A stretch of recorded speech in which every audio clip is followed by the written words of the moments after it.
জিনেরা কি মৃত্যুবরণ করে? শুনুন জিন জাতি কিভাবে মারা যাবে। হযরত আদম আলাইহিসসালামের সৃষ্টির প্রায় 2000 বছর পূর্বে জিনের সৃষ্টি হয়েছিল। জিনের আদি পিতা হলো শামুম। জিন তৈরি করে আল্লাহ শামুমকে জিজ্ঞাসা করেছিলেন, তুমি আমার নিকট কিছু কামনা করো। তখন সে বলে, আমার কামনা হলো আমরা সবাইকে দেখব, কিন্তু আমাদেরকে কেউই দেখতে পারবে না, আর আমাদের বৃদ্ধরাও যেন যুবক হয় মৃত্যুর পূর্ব পর্যন্ত। মহান আল্লাহ তাআলা জিনদের এই দুইটি ইচ্ছাই পূরণ করেন। জিনরা বৃদ্ধ বয়সে মৃত্যুর পূর্বে আবার যুবক হয়। অনেকের মাঝেই একটা প্রশ্ন আসে যে জিনরা যদি আগুনের তৈরি হয়ে থাকে তাহলে কিভাবে জিনরা জাহান্নামের আগুনে পড়বে? জিন জাতির সৃষ্টি হয়েছে উত্তপ্ত অগ্নিশিলা থেকে। জিনদের বিবেক, বুদ্ধি এবং অনুভূতির শক্তি আছে। তাদের আছে ভালো মন্দ পার্থক্য করার ক্ষমতা। তাদের মধ্যে রয়েছে ভালো জিন এবং মন্দ জিন। পবিত্র কোরআনে জিনদের বক্তব্য উল্লেখ করে বলা হয়েছে, নিশ্চয়ই আমাদের কিছু সৎ কর্মশীল ও কিছু এর ব্যতিক্রম। আমরা ছিলাম ভিন্ন মত ও পথে বিভক্ত। আসমানি কিতাবে যারা বিশ্বাস করে, যেমন ইহুদি, খ্রিস্টান ও মুসলমান, তারা সবাই জিনের অস্তিত্বে বিশ্বাসী।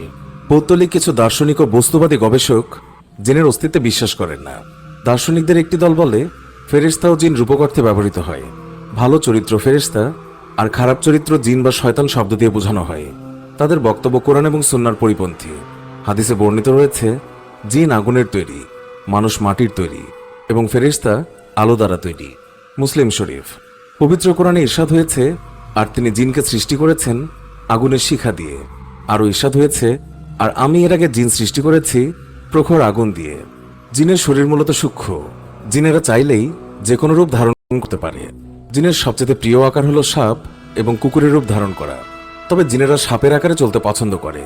তবে সাপ দেখলেই জিন মনে করার কোনোই কারণ নেই। প্রাচীন আরবদের মতে জিন আগুনের তৈরি। ঝড় এবং বাদলের দিনে জিনরা চলতে পারে না, কারণ তারা আগুনের তৈরি। এ কারণে বৃষ্টির সময় আয়োনাইজেশন ও বজ্রপাতের তীব্র আলোকছটায় তাদের ক্ষতি হয়ে থাকে। এবং কোনো ঘরে যদি নির্দিষ্ট কিছু দোয়া কালাম এবং কাঁচা লেবু থাকে, তাহলে ওই ঘরে জিন প্রবেশ করার ক্ষমতা হারিয়ে ফেলে। আরেকটি কথা, মানুষ মাটি দিয়ে সৃষ্টি হলেও শেষ পর্যন্ত এর মধ্যে সীমাবদ্ধ থাকেনি, কারণ মানুষ মূলত মাটি, পানি, বায়ু ও অগ্নির সংমিশ্রণ। আর তাই জিন আগুনের শিখা দিয়ে তৈরি হলেও তাদের দেহে জলীয় পদার্থের সমাবেশ লক্ষণীয়। এর সপক্ষে যুক্তি হল, রাসূলুল্লাহ সাল্লাল্লাহু আলাইহি ওয়াসাল্লাম একদিন উল্লেখ করেছিলেন, শয়তান বলে একটি জিন একদিন নামাজের সময় তার সাথে মোকাবিলা করতে এলে তিনি ওই জিনকে গলা টিপে ধরলে সেইখানে জিনের থুতুতে শীতলতা অনুভব করেছিলেন। রাসূলুল্লাহ সাল্লাল্লাহু আলাইহি ওয়াসাল্লাম বলেছেন, 3 ধরনের জিন রয়েছে। এক প্রকারের জিন পাখার মাধ্যমে বাতাসে ওড়ে।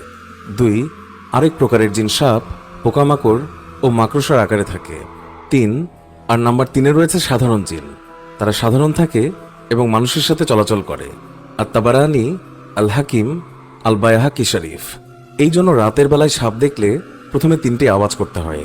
3টি আওয়াজের পর সেই সাপ যদি স্থান ত্যাগ না করে তাহলে সাপটি মারতে হয়। কুকুর এবং গাধা রাতের বেলায় জিনের উপস্থিতি সবচেয়ে বেশি অনুভব করে। জিনের পছন্দনীয় খাবার হলো শুকনো গোবর ও শুকনো হাড়। এই জন্য আল্লাহর রাসূল সাল্লাল্লাহু আলাইহি ওয়াসাল্লাম শুকনো গোবর এবং হাড়ের উপর মূত্রত্যাগ করতে নিষেধ করেছেন। জিনের সাথে মানুষের বিয়ে হালাল না হারাম এ নিয়ে আলেমদের মধ্যে মতবিরোধ রয়েছে। তবে সহিহ হাদিসে বর্ণিত হয়েছে, রানী বিলকিসের পিতামাতার মধ্যে একজন জিন ছিলেন। এছাড়া তাদের অনেক অন্ধবুজুর্গ চলাফেরার সুবিধার্থে জিন মেয়েকে বিয়ে করার ঘটনা শোনা যায়। জিনের অস্তিত্ব স্বীকার করা ঈমান বিল গায়েব বা অদৃশ্যের প্রতি ঈমান আনার অন্তর্ভুক্ত। আল্লাহ রাব্বুল আলামিন পবিত্র কোরআনে প্রায় 50 বার জিন সম্পর্কে আলোচনা করেছেন। জিন জাতির সৃষ্টি, তাদের ইসলাম গ্রহণ, মানুষের আগে তাদের সৃষ্টি ইত্যাদি বিষয়ে একাধিক আয়াত অবতীর্ণ হয়েছে। সূরা আর-রহমানে জিন এবং মানুষকে একসঙ্গে সম্বোধন করা হয়েছে। হযরত সুলাইমান আলাইহিস সালামের আমলে জিনদের কাজকর্ম করার তথ্য পবিত্র কোরআনে উল্লেখ রয়েছে। জিন জাতি সম্পর্কে আল্লাহ তাআলা সূরা জিন নামে একটি পূর্ণাঙ্গ সূরা নাজিল করেছেন। তাই জিনের অস্তিত্ব অস্বীকার করা কোরআন অস্বীকার করারই নামান্তর। এখন প্রশ্ন হলো, জিনেরা কি মানুষের মতো মৃত্যুবরণ করে? এর জবাব হলো, আহলে সুন্নাহ ওয়াল জামাতের আকীদা এবং বিশ্বাস মতে জিনেরা মৃত্যুবরণ করে। হাদিস শরীফে বর্ণিত হয়েছে, আমি চিরঞ্জীব, যিনি কখনো মৃত্যুবরণ করেন না, অথচ মানুষ এবং জিন মৃত্যুবরণ করে। বুখারী, হাদিস নাম্বার 7383। তবে জিনদের মৃত্যুর উপলক্ষ মানুষের মৃত্যুর উপলক্ষের সঙ্গে মিল নাও থাকতে পারে। সাধারণত জিনেরা জ্বলন্ত অগ্নিশিখায় পুড়ে মারা যায়। হত্যা এবং লড়াইয়েও অনেকের মৃত্যু ঘটে। তাদেরও অসুখ হয়। অসুখের মাধ্যমে অনেকের মৃত্যু হয়ে থাকে। আবার অনেকেই সাগরে ডুবেও মারা যায়। সাগরের তলদেশে চলে গেলে তারা আর ফিরে আসে না। কেউ কেউ মহাশূন্যে হারিয়ে যায়। জিনরা যেহেতু বিভিন্ন আকৃতি ধারণ করতে পারে, তাই ধারণকৃত আকৃতিতেও তাদের মৃত্যু হতে পারে। শয়তানও জিন জাতির অন্তর্ভুক্ত, কিন্তু অন্য জিন তার মতো নয়। তাকে কিয়ামত পর্যন্ত হায়াত দেওয়া হয়েছে, এই সুযোগ অন্য কোনো জিনকে দেওয়া হয়নি। প্রসঙ্গত আরেকটি প্রশ্ন এসে যায়, আর সেটি হচ্ছে মৃত জিনদের কোথায় দাফন করা হয়। এর জবাব হলো, যেহেতু রাসূলুল্লাহ সাল্লাল্লাহু আলাইহি ওয়াসাল্লামকে জিন জাতির জন্য প্রেরণ করা হয়েছে, অতএব তারাও কবর দেওয়ার ব্যাপারে ইসলামের রীতি অবশ্যই মেনে চলতে বাধ্য। তবে জিনদের কবর দেওয়ার ধরন মানুষের কাছে সত্যিই অজানা।